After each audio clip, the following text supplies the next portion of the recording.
Dios santo y poderoso, cuán grande eres tú, Señor, cuán bueno. Señor, tu pueblo se ha reunido aquí en esta tarde para volver juntos a darte un culto a ti, para adorarte y honrar tu gran nombre. En este preciso momento nos disponemos a abrir tu palabra y a exponernos a ella. Oh Señor, que tu Espíritu Santo venga con poder y aplique tu palabra a todos y cada uno de nuestros corazones. Que tú nos muestres la necesidad que tenemos, la esperanza que solamente tiene el creyente en Cristo Jesús, y que podamos nosotros aferrarnos a ella. Oh Padre bendito, pedimos por aquellos que tú has traído aquí en esta tarde, niños y adultos, y que no conocen al Señor Jesucristo. Pedimos a ti porque solamente tú eres capaz de dar vida a los muertos. Y pedimos para que hoy sea su día de salvación. Que tu palabra corra, que tú cambies sus corazones para darles a ellos vida eterna para tu gloria en Cristo Jesús. Amén. ¿Podemos tomar asiento? Abrimos nuestras Biblias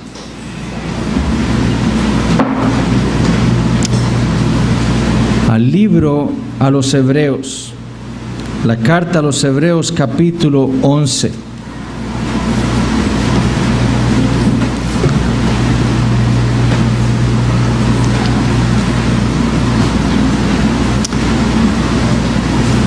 Como hemos estado haciendo, vamos a leer a partir del versículo 1 hasta el 3 y luego leeremos el versículo 6.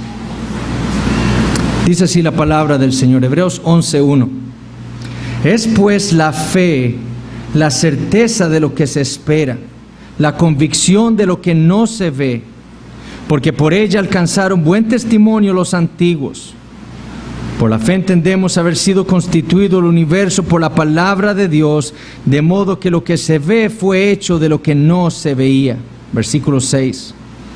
Pero sin fe es imposible agradar a Dios, porque es necesario que el que se acerca a Dios crea que le hay y que es galardonador de los que le buscan. Si hay algo que diferencia al cristiano del resto de la humanidad, es la esperanza que albergamos todos aquellos que hemos creído en el Señor Jesucristo. De hecho, esa es la verdad de las Escrituras. El apóstol Pablo, cuando le escribió a la iglesia en Éfeso, ese versículo que memorizamos esta semana, recordándoles el tiempo en el que ellos no eran creyentes, les digo específicamente que ellos sin Cristo estaban en este mundo sin esperanza y sin Dios. Lo que hacía la diferencia en las vidas de estos creyentes en Éfeso antes de su conversión era su falta de esperanza. Pero con su salvación, con la salvación de todo pecador, viene entonces un cambio, el cambio. Y después de haber vivido su vida sin esperanza, ahora por la fe en el Señor Jesucristo, aquel pecador tiene lo que antes no tenía: esperanza. Esperanza que solo puede tener el creyente, porque es una esperanza que solamente se puede ver o se puede adquirir por la fe. La esperanza, como le dijo Pablo a los tesalonicenses, que nos fue dada por la gracia de Dios el Padre. La esperanza de vida eterna, como le dijo Pablo a Tito en Tito capítulo 1, versículo 2. La esperanza de la justicia, como le dijo Tito a los Gálatas. Pero sobre todo, la esperanza de la gloria de Dios, como le dijo Pablo a la iglesia en Roma. La esperanza de Cristo en nosotros, como aprendimos cuando estudiamos Colosenses 1:27. Pero sobre todo, la esperanza de nuestro Señor Jesucristo. El apóstol Pablo le escribió lo siguiente al joven Timoteo: Pablo, apóstol de Jesucristo, por mandato de Dios nuestro Salvador y del Señor Jesucristo, nuestra esperanza. Es precisamente esta realidad lo que nos diferencia del mundo incrédulo. Nuestra esperanza en el Señor Jesucristo. O para decirlo de otra manera, poseer por la fe a Jesucristo nuestra esperanza.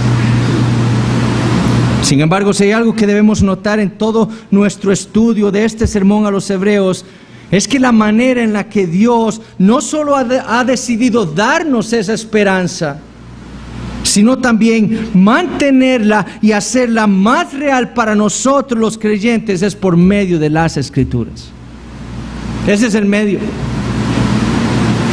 Son ellas el medio que Dios ha dispuesto para mantener viva por la fe la esperanza en el creyente.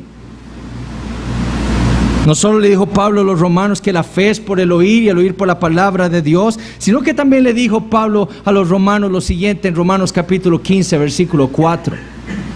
Porque las cosas que se escribieron antes, para nuestra enseñanza se escribieron, a fin de que por la paciencia y la consolación de las Escrituras tengamos esperanza. Las Escrituras, el Antiguo y el Nuevo Testamento, la Biblia entera nos fue dada a nosotros los creyentes con el fin de que nosotros no solo tuviéramos, sino que también mantuviéramos y fuera cada vez más real la esperanza que Dios nos ha dejado a cada uno de nosotros en Cristo Jesús. ¿Y por qué les estoy diciendo esto como introducción a este sermón?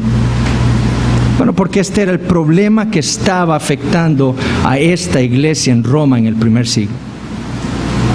El grave problema que había detectado este pastor era que muchos de sus miembros estaban viviendo sus vidas como si no tuvieran esperanza, como incrédulos, como el mundo, desesperados. De hecho, es por eso que el autor los ha venido exhortando una y otra vez a lo largo de lo que hemos estudiado ya en este libro. Él les ha dicho que ellos deben, como creyentes, gloriarse en la esperanza de todo creyente. Que ellos deben tener plena certeza, les dijo, de la esperanza que tenían ellos por causa de su fe en el Señor Jesucristo. Y que ellos más bien, les dicen en Hebreos capítulo 6, debían asirse de aquella esperanza que Dios había puesto delante de ellos. Pero en lugar de ello, muchos de estos hermanos estaban haciendo todo lo contrario. Ellos estaban dudando, como hemos dicho ya desde el principio de la serie, desconfiando, y sobre todas las cosas estaban viviendo desesperanzados. Es por eso que el autor les dijo en Hebreos capítulo 10, no perdáis vuestra confianza, que tiene grande galardón, porque os es necesaria la paciencia. Todo esto que está pasando no es por casualidad. Ustedes necesitan tener paciencia y no perder su confianza, para que habiendo hecho la voluntad de Dios, obtengan la promesa, lo que esperamos, lo que Dios nos ha dicho, prometido en su palabra. La causa de este grave problema en esta iglesia había sido que ellos se habían alejado, se habían olvidado y habían desatendido este medio que Dios le ha dejado al creyente. Tardos para oír, habían olvidado la palabra, se estaban dejando de congregar. Eso es lo que hemos visto una y otra vez a lo largo de nuestro estudio. Y como consecuencia se llevan viviendo ahora como el mundo, sin esperanza. En lugar de estar meditando constantemente en las Escrituras, recordando todas las promesas de Dios en Cristo Jesús, recordando cuál es su voluntad para ellos poder hacerla, la habían despreciado. Y se hallaban ahora en incertidumbre de lo que esperaban ellos como cristianos, sin ninguna convicción y desconfiando en las verdades de la Biblia, especialmente la verdad con respecto a la perfecta salvación que Dios le había provisto a su pueblo en su Hijo Jesucristo. Y estaban deseando volver o pensando en volver al judaísmo. Fue por esa razón que este autor fue por todas las escrituras, una y otra vez, para demostrarles la esperanza que tenemos, para recordarles la fe que trae esa esperanza al creyente. Y lo ejemplificó con las vidas de creyentes del Antiguo Testamento. Creyentes que en lugar de despreciar la palabra de Dios, más bien la escucharon, la atendieron, la creyeron y la obedecieron. Y todo porque por medio de la palabra de Dios, todos esos santos de la antigüedad tuvieron la certeza, la convicción de la esperanza que había sido puesta delante de ellos por el Dios que creó el universo de la nada. Porque ellos tenían fe verdadera y vivieron sus vidas por fe. Y ahora, habiendo terminado su repaso con algunos de los santos que encontramos en el Pentateuco, el autor desea recordarles dos creyentes en el libro de Josué: a Josué y a Rahab, la ramera. El día de hoy solo vamos a estar viendo la vida de Josué y lo que pasó con el pueblo de Israel en los tiempos del liderazgo de Josué. Y para ilustrar la fe verdadera, el autor le dijo lo siguiente a estos hermanos en Hebreos 11:30. Por la fe cayeron los muros de Jericó después de rodearlos 7 días. El sermón entonces va a constar de solamente un punto. Y después haremos algunas breves aplicaciones. Pero el punto del autor en este versículo es el siguiente: por la fe cayeron los muros de Jericó. El autor entonces, como dije, va a iniciar un breve estudio en el libro de Josué, específicamente de los capítulos 2 al 6 de este libro. Y es interesante que el autor pasa de lo ocurrido en el Mar Rojo, en Hebreos 11:29, a la narrativa de la entrada de Israel a la tierra prometida. Evento que ocurrió 40 años después. Y digo que es interesante porque el punto del autor en este capítulo 11 es ilustrar la fe verdadera y cómo es que la fe verdadera actúa. El capítulo 11 es el centro del libro. Es la razón de ser de este sermón que este autor le ha escrito a esta iglesia. Es cómo se vive por fe. Y fue precisamente por eso que este autor pasa por encima a toda esa generación, 4 décadas en la vida del pueblo de Israel en el desierto. Porque lo que caracterizó a Israel durante todos esos años no fue su fe, sino su incredulidad. Si ustedes recuerdan cómo el autor les había dicho en Hebreos capítulo 3, citando el Salmo 95, él les había dicho a ellos que ellos estaban pareciendo mucho a ese Israel en el desierto. Y él les dijo: si oyeres hoy su voz, citando el Salmo 95, no endurezcáis vuestros corazones como en la provocación, como en aquel día, en aquel tiempo, de aquella generación, en el día de la tentación en el desierto, donde me tentaron vuestros padres, me probaron y vieron mis obras 40 años. A causa de lo cual me disgusté contra esa generación y dije: siempre andan vagando en su corazón y no han conocido mis caminos. Por lo tanto, juré en mi ira: no entrarán en mi reposo. Por lo tanto, le advierte el autor a esta iglesia: mirad que no haya en ninguno de vosotros corazón malo de incredulidad para apartarse del Dios vivo. Porque todo el problema de aquella generación de Israel en el desierto, aquella generación que había salido de Egipto, que había visto y experimentado una salvación tan grande como la que el Señor les había dado al sacarlos de Egipto y al cruzarlos por el Mar Rojo, era su incredulidad.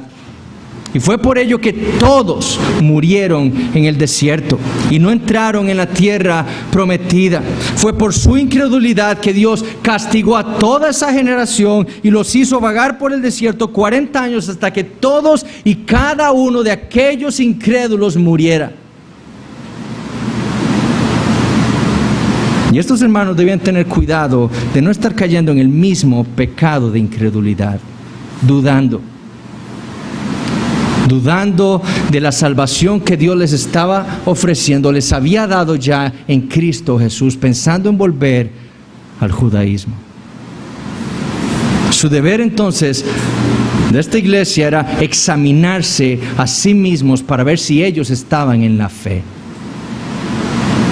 Porque todas sus dudas, todas sus ansiedades, todos sus miedos estaban revelando algo muy parecido a lo que mostró aquella generación en Israel: incredulidad. Pero 40 años después de la salida de Egipto y de su paso por el Mar Rojo, vemos algo totalmente distinto en Israel. En lugar de continuar leyendo vez tras vez acerca de la incredulidad del pueblo, que eso es lo que leemos en el resto del Pentateuco, cuando estudiamos Éxodo, ¿qué es lo que vimos? ¿Se acuerdan? Dios hace un milagro y el pueblo incrédulo. Otra vez, incredulidad. De nuevo Dios, incredulidad. Una y otra vez. Pero en lugar de estar leyendo eso, vez tras vez, ahora leemos acerca de su fe. Algo muy distinto.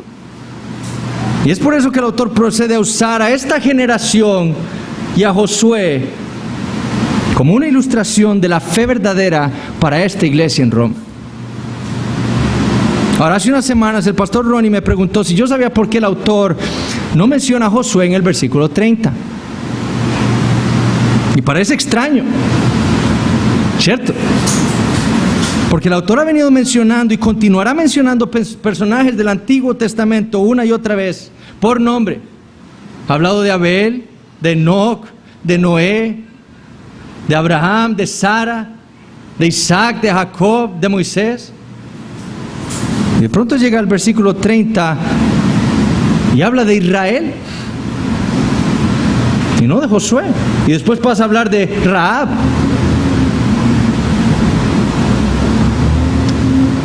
Ahora, ciertamente es claro que el autor se está refiriendo a la fe de todo el pueblo de Israel, por la cual cayeron los muros de Jericó. Fue por la fe de todo el pueblo de Israel por la cual cayeron los muros de Jericó.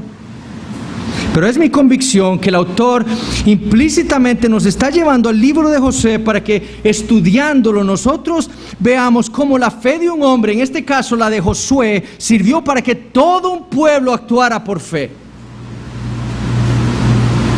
Y espero que estudiando estos capítulos de este libro esto sea evidente para nosotros. Entonces, el hecho al que hace referencia nuestro autor en el versículo 30 ocurre en el capítulo 6 del libro de Josué. Sin embargo, no vamos a poder entender lo que ocurre allí en el capítulo 6 si no hemos entendido antes los primeros 5 capítulos del libro de Josué. Entonces, vayamos entonces a Josué capítulo 1.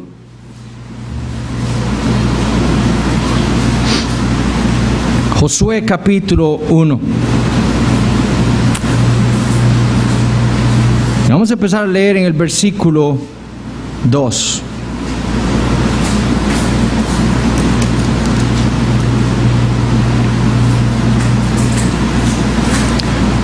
Moisés ha muerto. Dios ha levantado un nuevo líder en Israel.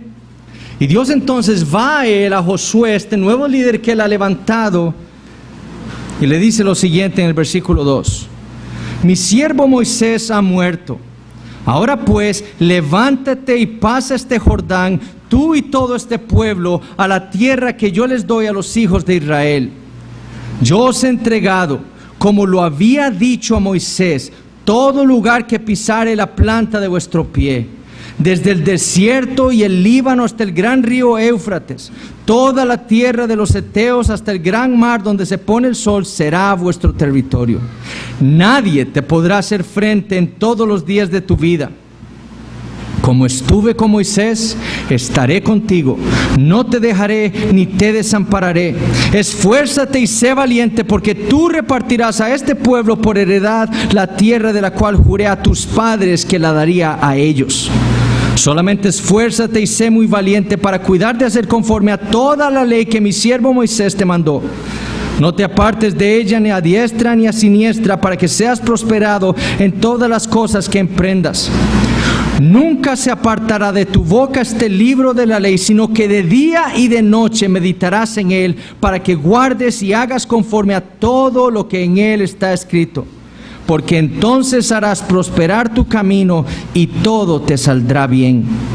Mira que te mando que te esfuerces y seas valiente.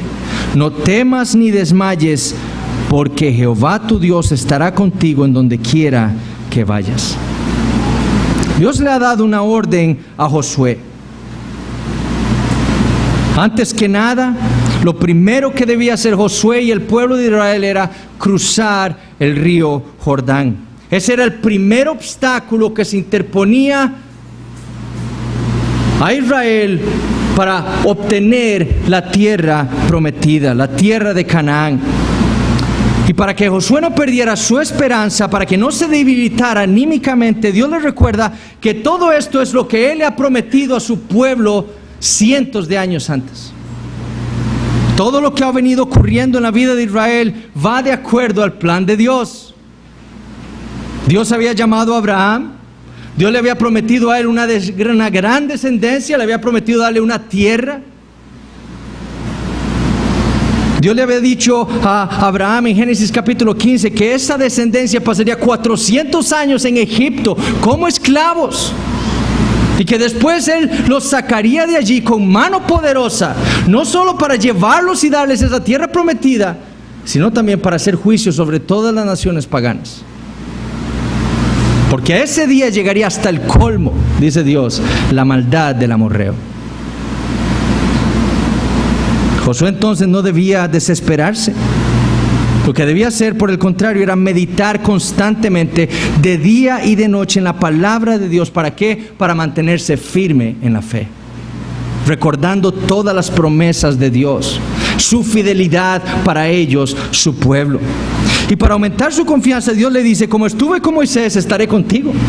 No te dejaré ni te desampararé. Como líder de Israel, él debía tener esa confianza.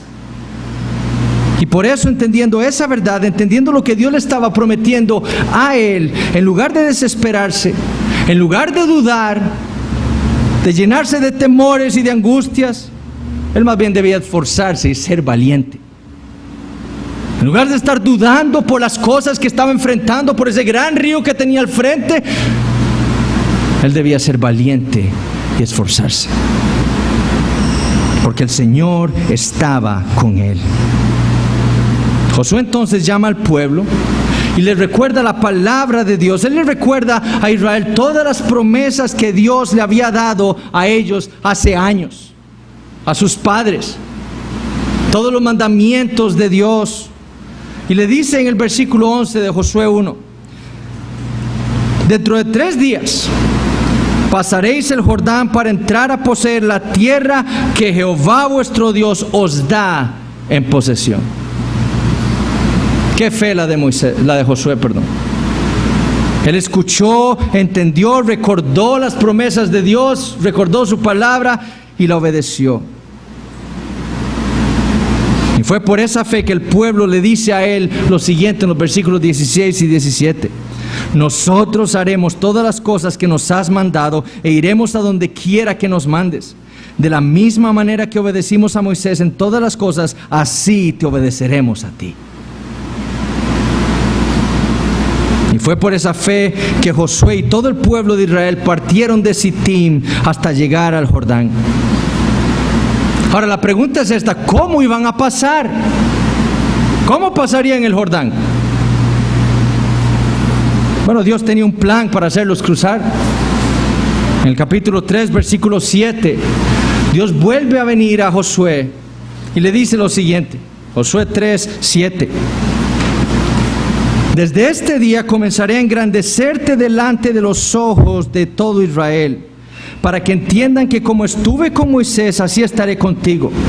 Tú pues mandarás a los sacerdotes que llevan el arca del pacto, diciendo: cuando hayáis entrado hasta el borde del agua del Jordán, pararéis en el Jordán. Y Josué dijo a los hijos de Israel: acercaos y escuchad las palabras de Jehová vuestro Dios. Y añadió Josué: en esto conoceréis que el Dios viviente está en medio de vosotros, y que Él echará de delante de vosotros al cananeo, al Eteo, al Heveo, al Fereceo, al Gergeseo, al Amorreo y al Jebuseo. He aquí el arca del pacto del Señor, la presencia misma de Dios, pasará delante de vosotros en medio del Jordán. Tomad pues ahora 12 hombres de las tribus de Israel, uno de cada tribu, y cuando las plantas de los pies de los sacerdotes que llevan el arca de Jehová, Señor de toda la tierra, se asienten en las aguas del Jordán, las aguas del Jordán se dividirán, porque las aguas que vienen de arriba se detendrán en un montón. ¿No sería a la manera de Israel como cruzarían el río Jordán?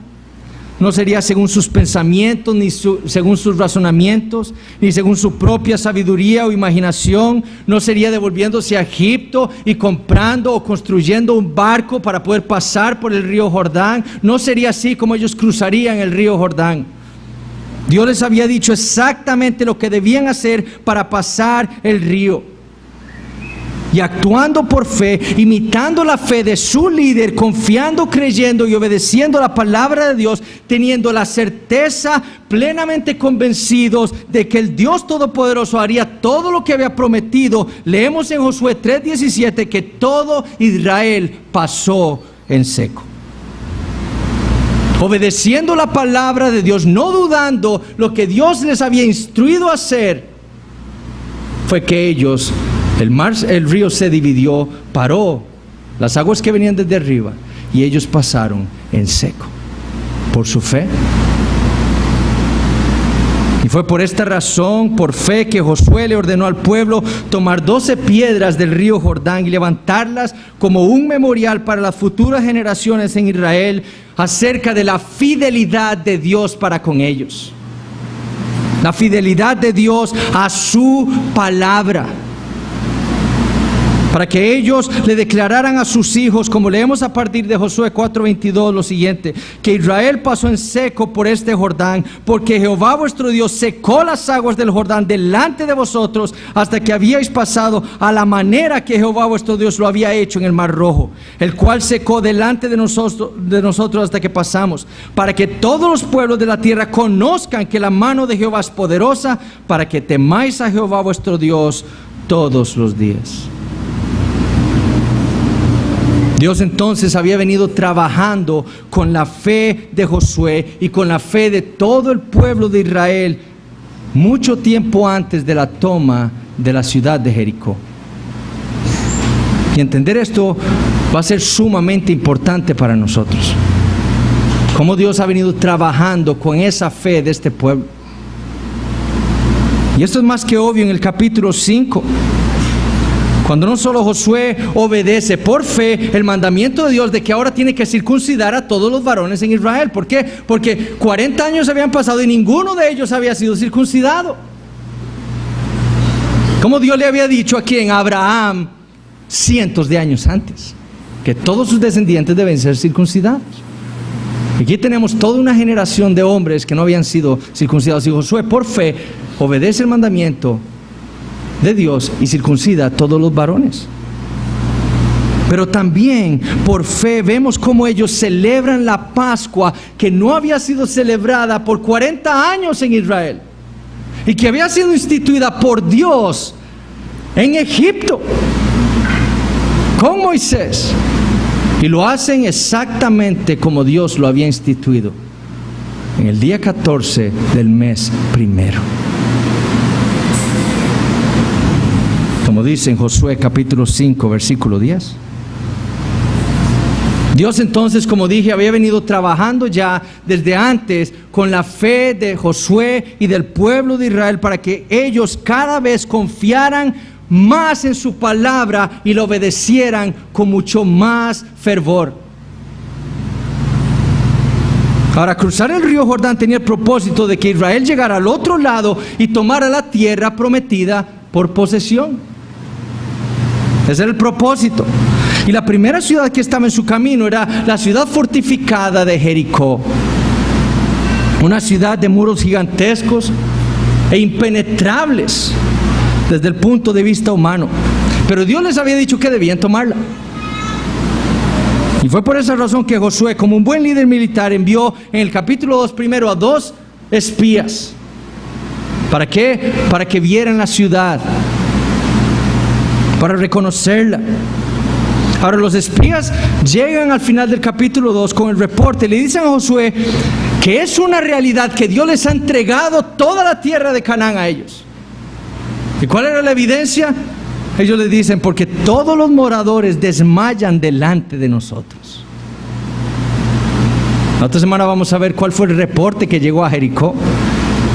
Pero lo que sabemos es que toda la tierra de Canaán estaba amedrentados, temerosos de Israel. Y esa era una prueba para Israel de que Dios estaba actuando y que realmente les iba a dar lo que les había prometido. Josué sabe que esto es una confirmación de parte de Dios, y luego de pasar el río Jordán y ver cumplida la palabra de Dios al pasarlos por el río Jordán, justamente como Él lo había dicho, quizás se aparta para orar, como leemos en el capítulo 5, y ahí leemos de un encuentro sumamente interesante de Josué, con un hombre sumamente interesante. Delante de Josué, en Josué capítulo 5, estaba un varón con una espada desenvainada en su mano. Recuerden que Josué se está preparando para la batalla, para la toma de la ciudad de Jericó. Él no sabe cómo la tiene que tomar. Según Josué, él tiene que ir y derrotar a todos los moradores que están ahí. Él está preparado para la guerra. Y delante de él está un hombre con una espada en su mano. Y nota un varón que parecía un militar. Él está con una espada. Y entonces le pregunta a ese varón si él es amigo o enemigo de Israel.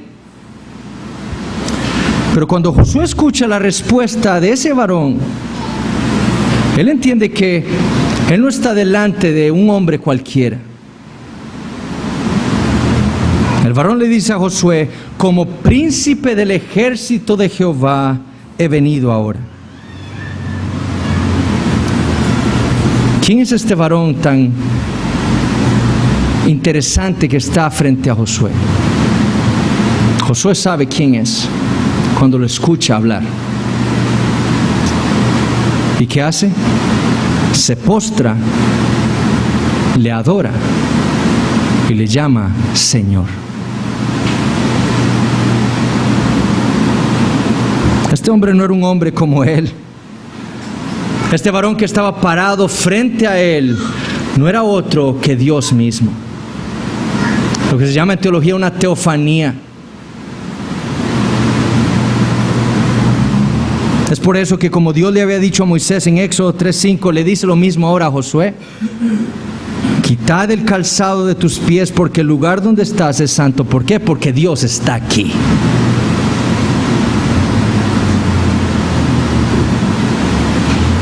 ¿Qué confianza sería este encuentro para Josué? ¿Qué ánimo le daría saber que el Señor mismo estaba con él como se lo había prometido unos días antes? Que en lugar de ser su enemigo estaba más bien con Israel, con el pueblo. Y estaba como uno que estaba preparado para la guerra, dispuesto para pelear por su pueblo. ¡Qué confianza! Este encuentro le serviría a Josué para lo que estaba a punto de suceder, para fortalecer su fe, escuchar la palabra de Dios que le decía ahí mismo: yo estoy contigo, voy a luchar por ti y por todo Israel. Le serviría a Josué para cimentar, fortalecer su fe. Y para tomar ahora la ciudad de Jericó. Pero de nuevo viene la pregunta: ¿cómo iban a tomar la ciudad? ¿Cómo? Israel era un pueblo nómada. ¿Qué armas tenía Israel? Palos, quizás algunas espadas. Jericó era una ciudad fortificada. Los hombres que estaban adentro eran hombres de guerra, adiestrados en el arte de la guerra. Israel tenía 40 años de andar peregrinando por el desierto. ¿Cómo tomarían la ciudad de Jericó? Bueno, en el capítulo 6, Dios vuelve a Josué y le da las instrucciones exactas para tomar la ciudad. Y empezando en Josué capítulo 6, versículo 2, Dios le dice esto: mira, yo he entregado en tu mano a Jericó y a su rey, con sus varones de guerra. Rodearéis pues la ciudad, todos los hombres de guerra, yendo alrededor de la ciudad una vez. Y esto haréis durante 6 días. Y 7 sacerdotes llevarán 7 bocinas de cuernos de carnero delante del arca. Y al 7º día daréis 7 vueltas a la ciudad, y los sacerdotes tocarán las bocinas. Y cuando toquen prolongadamente el cuerno de carnero, así que oigáis el sonido de la bocina, todo el pueblo gritará a gran voz y el muro de la ciudad caerá. Entonces subirá el pueblo, cada uno derecho hacia adelante. Perdón. Esto es absurdo. Tomar una ciudad fortificada dándole vueltas, sonando bocinas, gritos. No tiene sentido. ¿No debía Israel más bien ir a comprar cañones y jets? Bazucas. Para abrirle un hueco a los muros. No deben ir a fabricar arietes para golpear contra las puertas de la ciudad y traerlas al suelo. No es eso lo que dictan los procedimientos militares. Pero dar vueltas y gritar pareciera absurdo a la sabiduría humana. Pero era precisamente la manera en la que Dios le entregaría la ciudad a Israel. Y lo que leemos en el capítulo 6 del libro de Josué es que Israel no actuó siguiendo sus propios razonamientos. Ellos no cuestionaron las instrucciones de Dios. No las despreciaron, no las desecharon, no dudaron de lo que Dios les estaba diciendo que debían hacer para tomar la ciudad. No dudaron de la estrategia divina, sino que más bien actuaron por fe. Y liderados por la fe de Josué, ellos creyeron, confiaron y obedecieron la palabra de Dios al pie de la letra. Ellos creyeron en ese método que Dios les había dado para tomar una ciudad que a los ojos de los hombres era impenetrable. ¿Por qué? Porque por la fe ellos estaban seguros, convencidos de que obedeciendo la palabra de Dios ellos obtendrían la ciudad. Y por eso hicieron exactamente como el Señor les había ordenado en su palabra, sin dudar. Imagínense esto, porque debemos pensar estas cosas. Un grupo de hombres que están dándole vueltas a una ciudad, los que están dentro de la ciudad saben que los que vienen ahí vienen a tomar la ciudad, y cuando están en los muros quizás están viendo abajo y lo único que ven es un grupo de hombres que van en silencio por 6 días dándole vueltas a la ciudad y solamente tocando bocinas. ¿Qué podían estarle diciendo los de Jericó a Israel? Quizás hasta se habían estado burlando de ellos. ¿Pero qué es esa tontería? Pero ellos no dudaron. Ellos no temieron, escuchando quizás las burlas, las amenazas de los de Jericó, sino que confiaron por fe en la palabra de Dios. Y en lugar de desesperarse, al ver aquellas grandes murallas, el pueblo creyó y por fe actuaron obedeciendo la palabra de Dios. Es por eso que al día 7º, después de haberle dado 7 vueltas a la ciudad, sonando sus trompetas o sus bocinas, exactamente como Dios se lo había ordenado. Leemos esto en Josué 6:20. El pueblo gritó y los sacerdotes tocaron las bocinas, y aconteció que cuando el pueblo hubo oído el sonido de la bocina, gritó con gran vocerío y el muro se derrumbó. El pueblo subió luego a la ciudad, cada uno derecho hacia adelante. ¿Y qué? Y la tomaron. A este evento es al que hace referencia nuestro autor en Hebreos 11:30.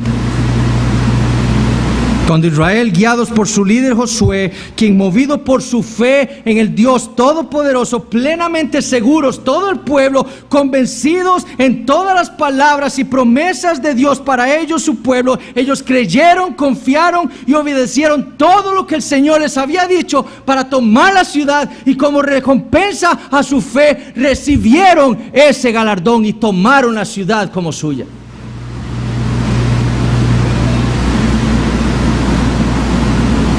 El primer paso para poseer la tierra de Canaán. Y Dios se los estaba confirmando ahí. Por fe, por creerle a Dios, fue que todo esto se cumplió. Por vivir sus vidas por fe.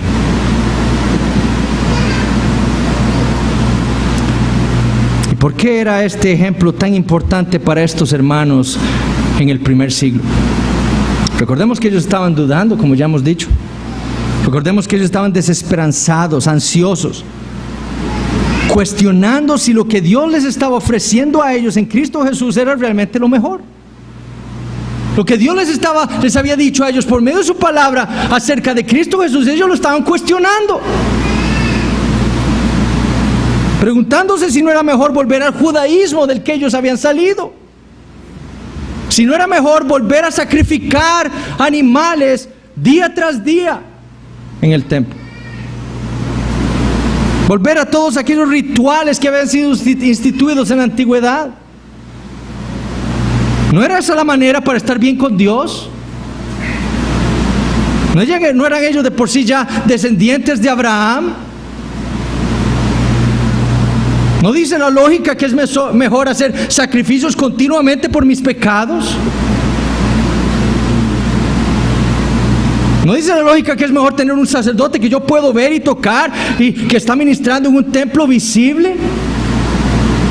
¿No es mejor eso a un sacerdote que yo no puedo ver? En un templo que ministra en un templo que yo no puedo ver. ¿No es eso realmente mejor? No. Ese es todo el punto del autor. Porque Dios claramente había dicho en su palabra que aquel pacto antiguo que había sido hecho en la antigüedad entre Dios e Israel había sido quebrantado por Israel. Hoy leímos ahora en 2 Reyes 21 que Dios le dice al rey que el pacto había sido quebrantado. Hasta el día de hoy pecaron contra mí. Y habiendo quebrantado ese pacto, Israel se encontraba bajo la maldición del antiguo pacto. Y no había nada que Israel pudiera hacer para quitar esa maldición, esa condena, ese castigo que pesaba sobre ellos por haber quebrantado aquel pacto. Fue por ello que Dios dijo en su palabra que ese pacto sería sustituido por un nuevo pacto, dando por viejo o aboliendo, como les dijo en Hebreos 8:13, al antiguo. Un nuevo pacto hecho no en la sangre de toros y machos cabríos, la cual, como ya estudiamos, no puede hacer perfecto a los que practican ese culto, sino un nuevo pacto hecho mediante la sangre de Cristo, quien se ofreció a sí mismo sin mancha a Dios, como leemos en Hebreos 9:14, para limpiar de una vez por todas nuestras conciencias, para que los llamados recibiéramos todas las promesas de Dios, y para ser perfectos, como dijo en Hebreos capítulo 10, para siempre a los creyentes. Por esa sangre fue hecho este nuevo pacto. Estos hermanos entonces, en lugar de estar dudando, en lugar de estar viviendo como si no tuvieran esperanza en este mundo, en lugar de estar viviendo como los incrédulos, debían estar atendiendo como creyentes a todas las cosas que habían oído de la palabra de Dios todas sus promesas, estar confiando en ellas, nutriéndose de ellas, siendo fortalecidos en la fe por medio de ella. Meditando de día y de noche como Josué en la palabra de Dios. Aquí están las promesas y las verdades de Dios para su pueblo, para alimentar nuestra fe, para fortalecer nuestra fe, para mantener y hacer más real nuestra esperanza como creyentes. En la Biblia. Estos hermanos debían más bien imitar a hombres como Josué y como todo el pueblo de Israel en ese tiempo, que vivió su vida y vivieron ellos sus vidas por fe, obedeciendo la palabra de Dios, creyéndola, confiándola, no dudando, no cuestionando, sino creyéndola, teniendo la palabra de Dios, como cantamos ahora, como su tesoro aquí.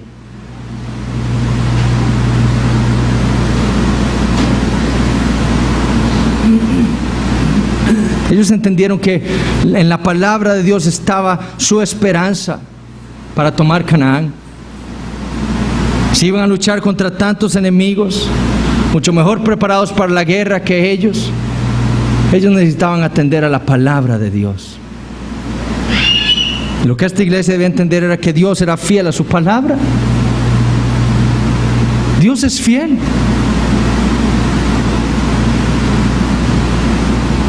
Este Dios, el Dios de la Biblia, su Dios, nuestro Dios, por la fe en el Señor Jesucristo, es fiel, hermanos. Es fiel a su palabra. Por lo tanto, el dudar de estos hermanos, estar desesperanzados, no era otra cosa que un pecado y una muestra de incredulidad en ellos, que debían luchar y mortificar. En Josué 21:45 leemos lo siguiente: no faltó palabra de todas las buenas promesas que Jehová había hecho a la casa de Israel. Todo se cumplió. ¿Por qué? Porque Dios es fiel. Dios había dicho y todo lo que dijo lo cumplió. Es la misma exhortación y observación que este autor le había hecho ya a estos hermanos en Hebreos capítulo 6. ¿Recuerdan? Él les dijo, Hebreos capítulo 6, versículos 17 y 18: por lo cual, queriendo Dios mostrar más abundantemente a los herederos de la promesa, ¿quiénes somos esos? Los creyentes. Queriendo Dios mostrar a nosotros más abundantemente la inmutabilidad de su consejo, que su decreto no puede cambiar, es inmutable. Si Dios ha dicho algo, eso va a ser, no puede cambiar. Interpuso juramento para demostrarnos a nosotros que lo que Dios nos ha prometido a nosotros es inmutable, firme, no va a cambiar nunca. Todas las cosas que Dios nos ha prometido darnos, Dios juró, para que por dos cosas inmutables, ¿cuáles dos cosas? Su palabra y su juramento, en las cuales es imposible que Dios mienta, tengamos un fortísimo consuelo los que hemos acudido para asirnos de la esperanza puesta delante de nosotros.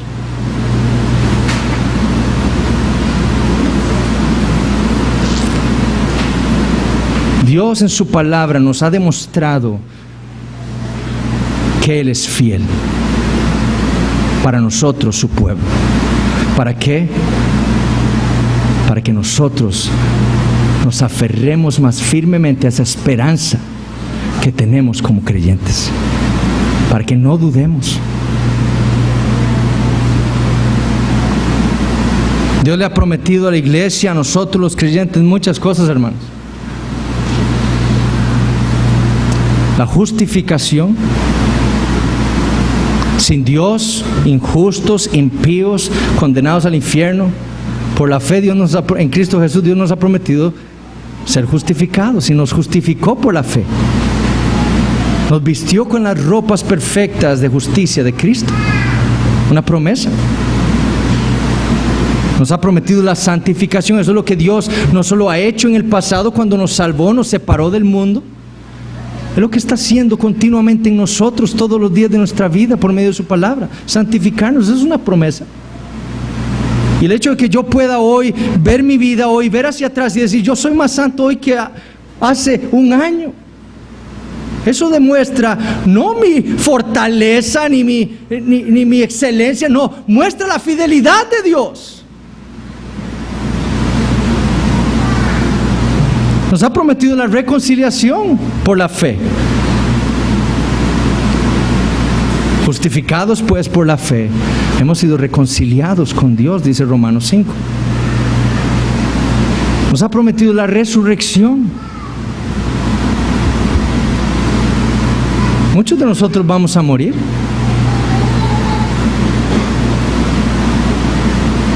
Si yo muero, yo espero que mi esposa sufra un tiempo y va a sufrir. Pero ella tiene una esperanza que no tiene el mundo. Porque ella sabe que por fe a mí se me ha prometido, Dios me ha prometido una resurrección en el futuro. A todos nosotros los creyentes, eso es lo que Dios nos ha prometido. Quizás muramos hoy, mañana, pero Dios nos ha prometido resucitarnos a vida eterna. Pero sobre todas las cosas, Dios nos ha prometido a nosotros, a Cristo Jesús.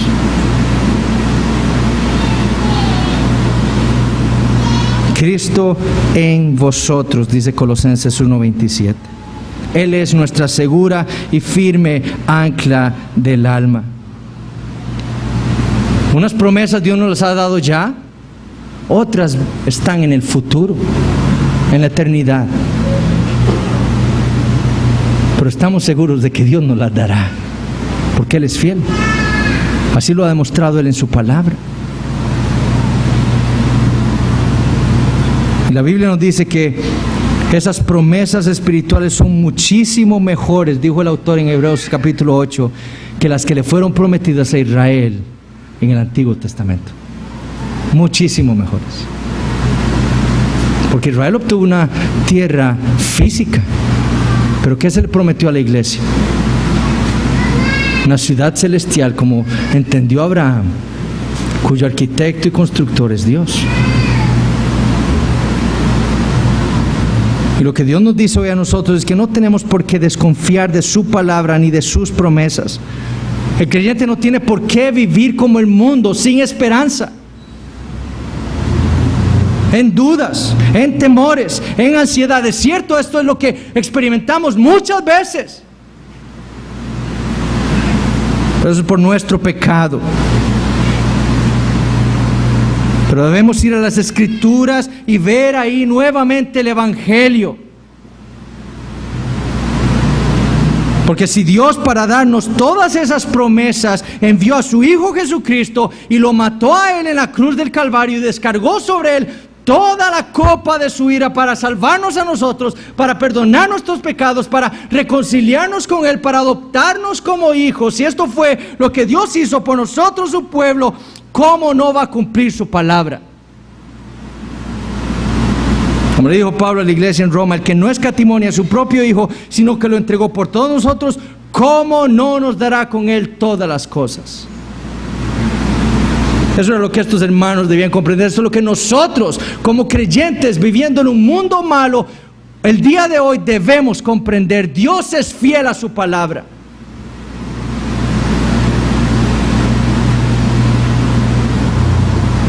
No debemos dudar.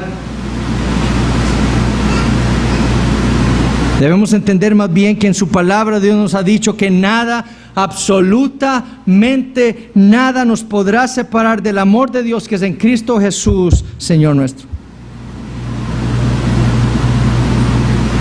Y la realidad es que así como Dios trabajó poco a poco con la fe de Josué y con la fe de ese pueblo de Israel, así mismo Dios está trabajando con nuestra fe, día tras día. Y Dios trae cosas a nuestra vida no para que desfallezcamos ni para que perdamos nuestra esperanza, sino para que seamos fortalecidos y confirmados en esa fe que Él nos ha dado por medio de su palabra, para que nosotros como creyentes, enfrentando todas esas pruebas, todas esas tribulaciones que vienen a nuestra vida por la voluntad de Dios, vayamos a su palabra, seamos confirmados en la fe, fortalecidos en ella y podamos tener la victoria. Es por eso que la Biblia es el tesoro para el cristiano. Sola la Biblia, porque ahí tenemos nosotros la palabra de Dios, todas sus promesas para nosotros, su pueblo, el medio que Dios usa para fortalecer nuestra fe. ¿Y qué tan fácil despreciamos nosotros este regalo? Debemos ser como le dijo Dios a Josué, ir a ella, como citó también el salmista, día y noche a meditar en su palabra. Todas las pruebas nos son dadas por Dios para demostrarnos que así como Él estuvo con Josué, Él está con nosotros. Eso es lo que Dios quiere. Porque qué tan fácil nosotros, vienen pruebas a nuestra vida y nos olvidamos de Dios. Pero Dios las trae para que entendamos que Él está con nosotros, a nuestro lado, luchando en nuestro favor. No cuestionemos entonces lo que Dios trae en nuestra vida. Aprendamos de ellas. Aprendamos a aferrarnos a las promesas de Dios como Él nos las ha dejado en su palabra. Imagínense que si estamos dudando ahora de esas pequeñas pruebas que Dios trae a nuestra vida, ¿cómo vamos a estar cuando realmente vengan las pruebas de verdad? Hermanos, nosotros como iglesia debemos estar preparados para lo que viene. Porque si ustedes están viendo lo que está ocurriendo en el mundo, el espíritu que está rodeando el mundo, no debemos esperar cosas bonitas para nosotros los creyentes. Vienen tiempos difíciles. Y si ahora nosotros no estamos consumidos en la palabra de Dios, siendo fortalecidos por medio de ella, cuando lleguen esas pruebas, muchos de nosotros caeremos. Debemos estar preparados desde ya, aferrados al Señor Jesucristo, consumidos en su palabra, teniendo su palabra en nuestras mentes, en nuestros corazones, llevándola con nosotros en todo tiempo, para poder fortalecer y poder pasar todas esas pruebas que vendrán a nuestras vidas. Y si usted no es creyente, usted debe entender que Dios ha dispuesto solamente una manera para que un pecador sea salvo. No hay 2, no hay 3, no hay 4, no hay 5 maneras de ser salvo. No hay 5 maneras de llegar al cielo, no hay solamente una. Y si usted no ha creído en el Señor Jesucristo y usted piensa que usted puede llegar a Dios porque usted ha hecho más cosas buenas que malas, o porque usted no es como Hitler, sepa una cosa, esa no es la manera que Dios ha dado para que un pecador sea reconciliado con Dios. Dios ha dado solamente una manera para ser salvo, y es creyendo en el Señor Jesucristo y arrepintiéndose de sus pecados. En el Nuevo Testamento leemos una y otra vez de hombres que llegaron a los apóstoles y les dijeron: hermanos, ¿qué haremos ahora? Hemos reconocido nuestra maldad, hemos reconocido que somos pecadores, hemos reconocido que estamos bajo la ira del Dios Todopoderoso por causa de nuestros pecados, por lo que hemos hecho en contra de Él, por haber violado su ley, por haber amado más todas las cosas que amarlo a Él. Hemos entendido eso. ¿Qué vamos a hacer para ser salvos? Y la respuesta de los apóstoles es: arrepiéntete y cree en el Señor Jesucristo y serás salvo. Esa es la promesa. Esa es la única manera. El Señor Jesús dijo: yo soy el camino, la verdad y la vida. Nadie viene al Padre. Nadie viene al Padre. No hay otro camino sino por mí. El apóstol Pedro le dijo a la iglesia que Cristo el justo murió por los injustos. ¿Para qué? Para que Él los llevara al Padre, para llevarnos a Dios.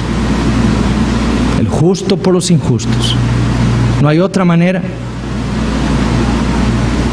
En Hechos 4:12 leemos: y en ningún otro hay salvación, porque no hay otro nombre bajo el cielo dado a los hombres en que podamos ser salvos. No hay otra manera. Y así como entendió Josué y todo el pueblo de Israel que no había otra manera para tomar Jericó, usted debe entender que no hay otra manera para ser salvo si no es por medio de la fe en el Señor Jesucristo y del arrepentimiento de todos sus pecados. Esa es la manera. Pero Dios se la está diciendo hoy a usted. Él está diciendo, como le dijo a Josué y a Israel en aquel día, cómo iban a tomar la ciudad. Dios le está diciendo a usted cómo ser salvo. ¿Qué tiene que hacer? Arrepentirse y creer. Y la promesa es que Dios le dará a usted, por su fe, todas las promesas que le ha dado a su pueblo: la vida eterna, la justificación, la reconciliación, la adopción como su hijo. Todo eso, la vida eterna, a Cristo Jesús en usted. Arrepiéntase y crea en el Señor Jesucristo. Oremos.